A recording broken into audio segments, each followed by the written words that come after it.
Dear students, we can continue with the narrowings or constrictions of the ureter. So the lumen of the ureter is not uniform throughout, and there are mainly three constrictions present in each of the ureters. And the first constriction is seen at the pelvic ureteric junction, where the renal pelvis joins the upper part of the ureter. So in this picture, this is the first. Here is the first constriction where the renal pelvis joins with the uppermost part of the ureter, and this constriction is seen just 5 centimeter away from the hilum of the kidney. Okay. The second constriction is seen at the pelvic brim, where it crosses the common iliac artery. So here there will be the second constriction, and here is the pelvic brim. At the pelvic brim, there is bifurcation of the common iliac artery happens. So that area is the second constriction of the ureters. Then third constriction is at the uretrovesical junction. Uretrovesical junctions means it is the junction between the ureter and the bladder, where the ureter enters into the bladder. So here, this area is the third constriction area. So here the ureter enters into the bladder, that is the uretrovesical junction. So these are the main constrictions of the ureter. So both the ureters are having same constriction. Mainly there are three constrictions present for each of the ureters. Then portion of the ureter between these constrictions show spindle shaped dilatation. These constricted segment of the ureters are the size of arrest for ureteric calculi. So that means, so in between these constrictions, so there are mainly three constrictions. So the space of the ureters between two constrictions, any of the two constrictions, shows spindle shaped dilatations. Okay. So due to this spindle shaped dilatations, the kidney stone or renal calculi can lodge in these sections. So that is the main reason for lodging or obstructing the ureters due to the formation of the renal calculi. So the ureteric calculi gets arrested in that area, that spindle shaped dilatations. Then blood supply to the ureters. First one, arterial supply. The ureters derives its arterial supply from the branches of all the arteries related to it.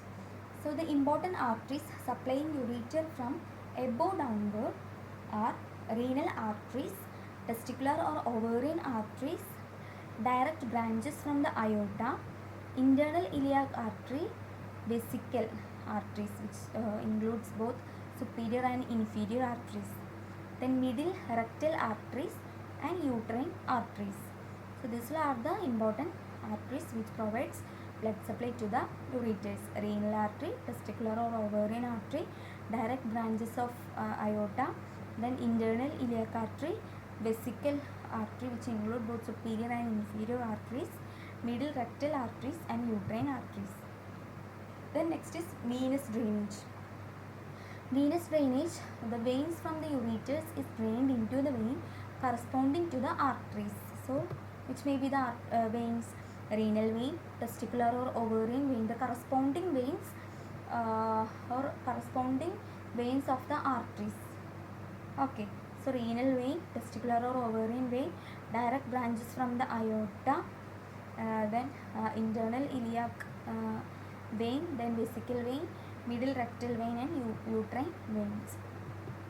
Then lymphatic drainage.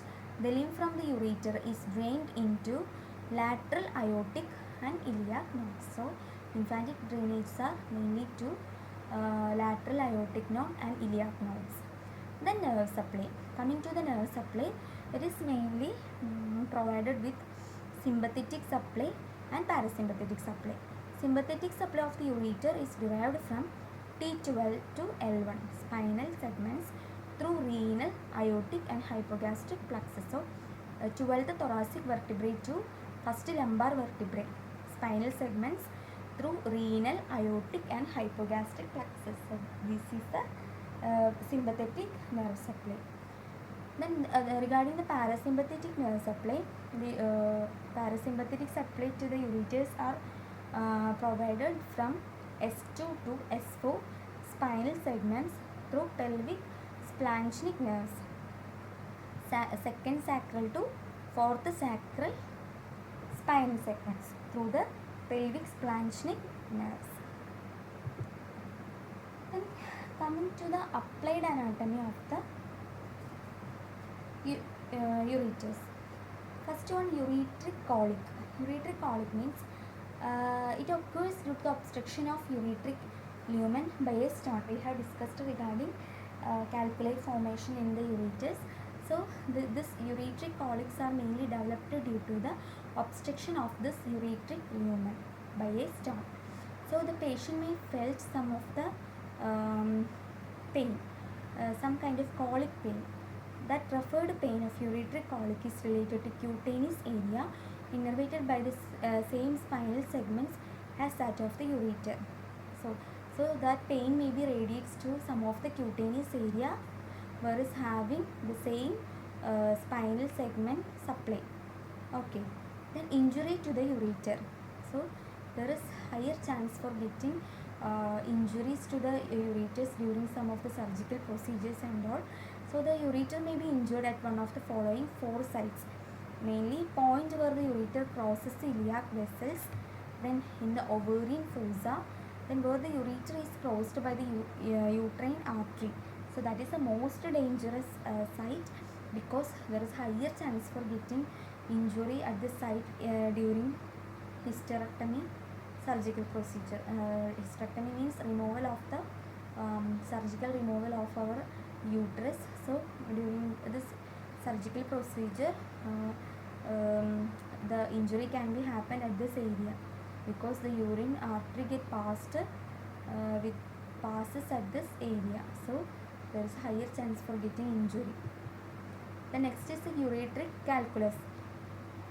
It is likely to lodge at one of the sites of anatomical narrowing of the ureter, particularly at pelvic ureteric junction, then where it crosses the pelvic brim, then in the intramural part of the narrowest part. So any of the following narrowings the ureteric calculi can lodge or they can make obstruction in the flow of the urine. So that is the ureteric calculus.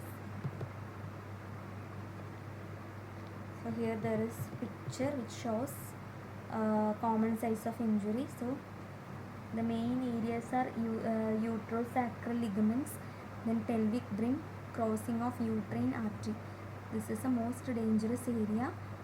Then tunnel of Werthin, then near the uretrovesical junction. These are the important sites where there is higher chance for getting injury during different surgical procedures and all. Okay, students, that all are regarding the ureters. So in next class we can discuss regarding another structure in the renal system. Okay, thank you.